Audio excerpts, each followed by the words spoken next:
बदलापूर पूर्वेतील एका इमारतीमध्ये राहणाऱ्या नीरजा आंबेडकर काँग्रेस पक्षाच्या महिला पदाधिकारी म्हणून त्यांनी काम पाहिलं। अशात 10 जुलै 2022 रोजी अचानक त्यांचा मृत्यू झाल्याचं समोर आलं। तिचा पती रुपेश आंबेडकर यानं ब्रेन हॅमरेजमुळे तिचा मृत्यू झाल्याचं सांगितलं आणि कुठलाच पुरावाही तसा सापडला नसल्यानं बदलापूर पूर्व पोलीस ठाण्यामध्ये अकस्मात मृत्यूची नोंदही करण्यात आली होती। मात्र 3 वर्षांनंतर हे प्रकरण एका वेगळ्या वळणावरती येऊन ठेपलंय, कारण नीरजा आंबेडकरचा मृत्यू हा ब्रेन हॅमरेजमुळे नाही तर तिची हत्या झाल्याचा धक्कादायक खुलासा झालाय। बदलापूर पूर्व पोलीस ठाण्याचे गुन्हे प्रकटीकरण विभागाचे सहाय्यक पोलीस निरीक्षक अनुकूल दोंडे यांनी एका गुन्ह्यामध्ये ऋषिकेश चाळके नावाच्या आरोपीला अटक केली होती। या ऋषिकेश चाळकेनं एका मुलावरती जीवघेणा हल्ला केला होता। याच प्रकरणात त्याला अटक केली आणि चौकशी सुरू होती। तेव्हा चौकशीत त्याच्या जुन्या गुन्ह्यांबाबत चौकशी केली असता त्यानं सर्पदंशानं केलेल्या हत्येची माहिती दिली।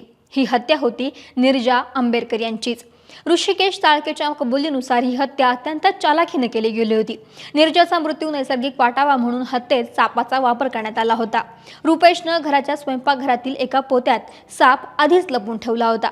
नीरजा यांचा पती रुपेश आंबेडकर यानं पायाला मालिश करण्याच्या बहाण्यानं आपला मित्र कुणाल चौधरी, सर्व मित्र चेतन दुधाणे आणि ऋषिकेश चाळके यांना घरी बोलावलं। नीरजा यांचे पाय सतत दुखायचे आणि त्यामुळेच मालिश करण्याच्या बहाण्यानं त्यानं या सगळ्यांना बोलवलं होतं। अशात हत्येच्या रात्री नीरजाला पायाची मालिश करण्याच्या बहाण्यानं हॉलमध्ये तोंडावरती झोपायला लावलं।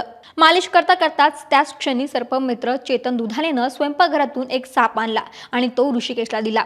रुपेशनं नीरजाला पकडलं आणि ऋषिकेशनं साप धरला आणि नीरजाच्या डाव्या घोट्यावरती 3 वेळा त्या सापानं चावा घेतला। नीरजाच्या पायावरती 3 वेळा सर्पदंश करून तिला संपवलं गेलं। तसेच ब्रेन हॅमरेजचा बनाव करून नैसर्गिक मृत्यू असल्याचं भासवलं।